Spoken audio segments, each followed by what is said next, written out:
Have I said it? Chapter 8, Realisation, by Bubba John. As certainly as God, truth and reality is, God, truth and reality will be known. Just as God, truth and reality is prior to all things, God, realisation is prior to all things. It is not the result of anything, and neither is sacrifice or love. It isn't by going toward God, but standing in the divine already happy. It is God, truth and reality first, not God, truth and reality as the goal.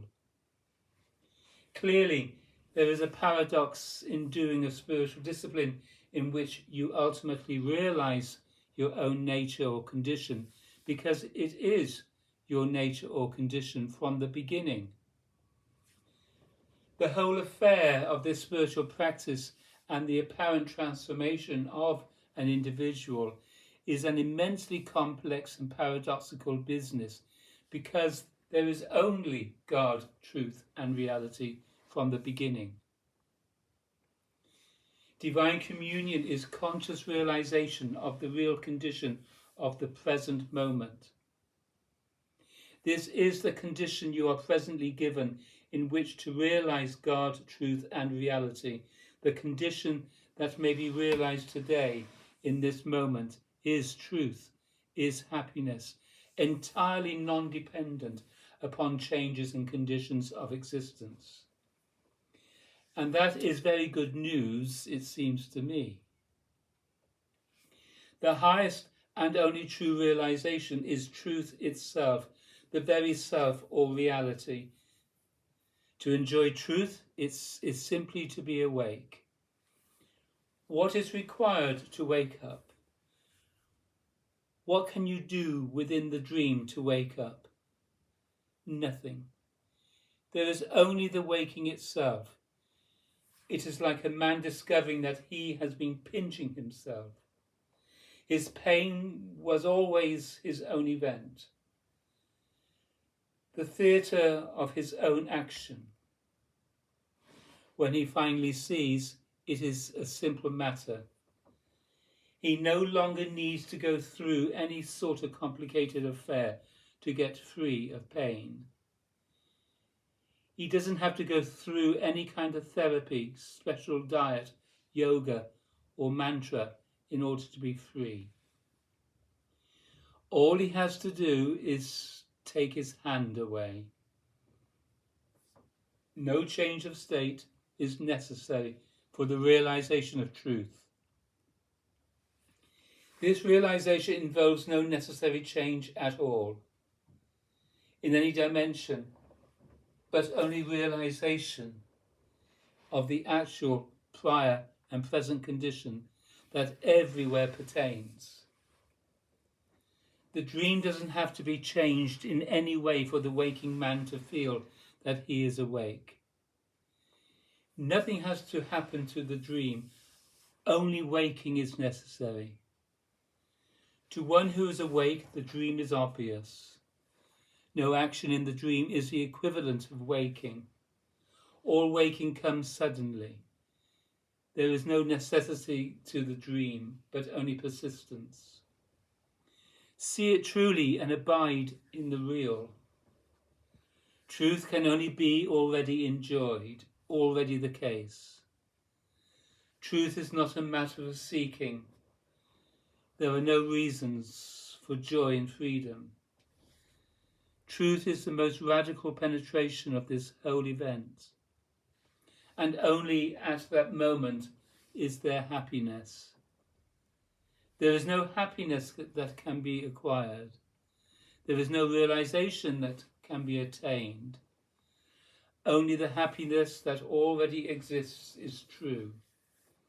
Only the freedom that already exists is natural and stable. The only point of view from which to live any life in any world is that of absolute self-realization and God knowledge. Everything else is ripped off. It does not survive. No creature can be happy the way a human being can be happy. The creatures have no option but to be creatures, but men have the obligation to be God, truth and reality. The ecstatic life is not part of any order. It is simply the divine condition. The great ecstasy is not release into the extraordinary, but the perfect realization of the nature of your condition. In all states, ordinary or extraordinary, when the life is only open, when this incredible force is flowing through, it churns you, it purifies the life. Then there is nothing at last to be unhappy about, nothing to think about. The flood of enjoyment rushes through the body, dissolves the mind, overwhelms the life. When that contraction just opens a little, the force of delight and love begins to flow, and the obstructions begin to break down until finally the person is shattered. Relationship is abiding in what is always and already real. To know what arises in truth is simply to be in relationship to what arises. Relationship is enjoyed under all circumstances, all conditions, with all beings, in all environments.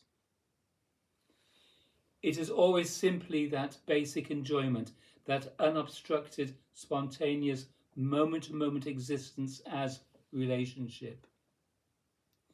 It is what is called love. It is simply the force of the heart, the real, which is unobstructed, unqualified existence. To love requires a great transformation. Without the realization of the heart, there is no true humanity and no love. Love is living without obstruction, without contraction, without the demand for attention, without creating your perimeter. That doesn't come about by doing all kinds of things to yourself. It is a grace. Loving is also pleasurable. There is no doubt about it. Ecstasy is selflessness. Happiness is already sacrifice. True attention is enjoyed with the whole being. But, in fact, that enjoyment is not attention at all. It is presence radiance. It has no objects, but it excludes nothing. That state is the natural state of realization and also the natural state of devotion. Consciousness has no answers, it has no questions. That is the true state. From that state, the creation of marvels begins. You persist in that realization because there is nothing beyond it. You cannot leap into some consciousness that is not it because you were there just a moment ago. Now your enjoyment has no definition whatsoever, no destiny, no relationship to anything. It cannot be specified and it cannot be isolated. It cannot be separated out. It is not an alternative to anything. Everything just continues to happen. Everything becomes yourself. Everything is happy. Everything is marvelous. This enjoyment is the ground for absolute dissolution, in which nothing else occurs. You do not go anywhere. Life does not become blank. Things continue to happen, but your realization becomes completely unspeakable. And beyond that realization, nothing may be said, nothing may be defined, no destiny may be described, no work you do may be described, nothing may be said about it at all. Everything happens perfectly from that moment, and there is nothing that may be said about it that makes any sense whatsoever. The self is not behind all this.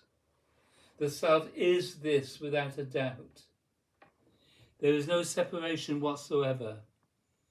Therefore, self-realization is perfectly compatible with human existence. Realization of the God nature is not anathema to human existence or worldly existence. It is, in fact, the very principle of it.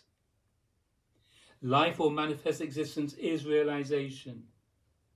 Things do not cease to arise. They have not ceased to arise. All things arise as before. All forms have returned. To realize that you are already. God, truth and reality doesn't make you any more than anybody else. It makes you the same as everybody else. When there is truly no difference, no one survives. Where there is the realization of non-separateness in truth, no one survives beyond that moment. This understanding, when it occurs, will not be your enlightenment, because when it occurs, there is no one left. When truth arises, no one in whom it arises is unknown. All things arise within the truth or within the real. But as soon as the truth itself becomes obvious, you disappear. There is no one to find out. It is a spontaneous event, the most absolute of all events. It is a gift. It is itself God, truth, reality. Truth is a radical condition in which there is no self, no ego, no separate motivation, no fulfillment. It's the absolute undermining of the ordinary state. The paradoxes represented by everything that appears begin to show themselves in God. You will find no self, no world, no other God, but only God, truth and reality. Unreasonable happiness is the eternally appropriate mood of man. Celebration is the yoga of man. The fundamental taboo is ecstasy, and the fundamental ecstasy is God consciousness, openly lived and assumed in every function of life. There is no God realization until every dimension of your born life has become the seat of realization. There is no yoga if the very cells do not begin to intuit the divine. All things will be given to you that are necessary and appropriate, but you will stand happy and full of humour in the midst of life. The prior condition is consciousness. It is not something consciousness does or knows. It is consciousness. So when it is truly realized, there is no danger, no falling from it, because it is not held in place by anything. It is not dependent on anything. When there is no longer any such danger, then you are humorous. Then you see humour in everything.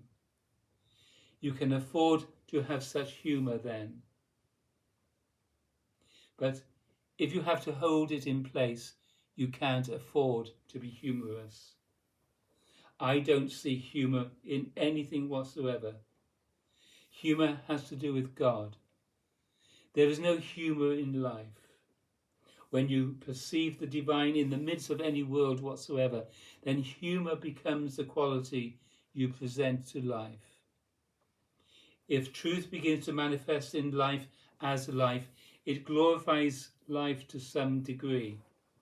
But the glory that enters life is not that of life itself. It is the glory of the fullness of truth. Those who live truth while alive are not glorifying life in itself. They are glorifying truth. The process I am describing is instant, direct, present. The reason you are not getting any closer is because you cannot get any closer. That realization has to occur in this moment.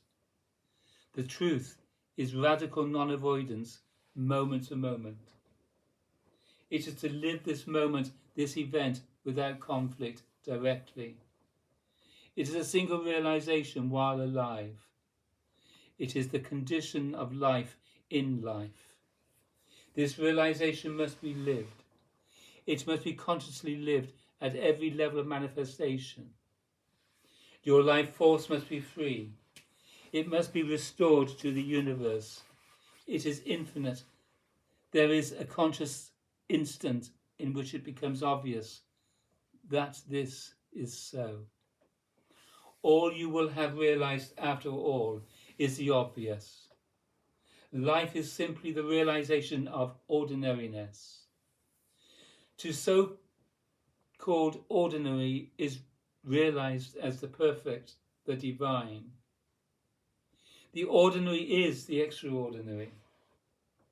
When your eyes have opened in the morning light, everything will be obvious to you, and you will know that you have never slept, that you have never dreamed, that you have never been limited to anything that has appeared.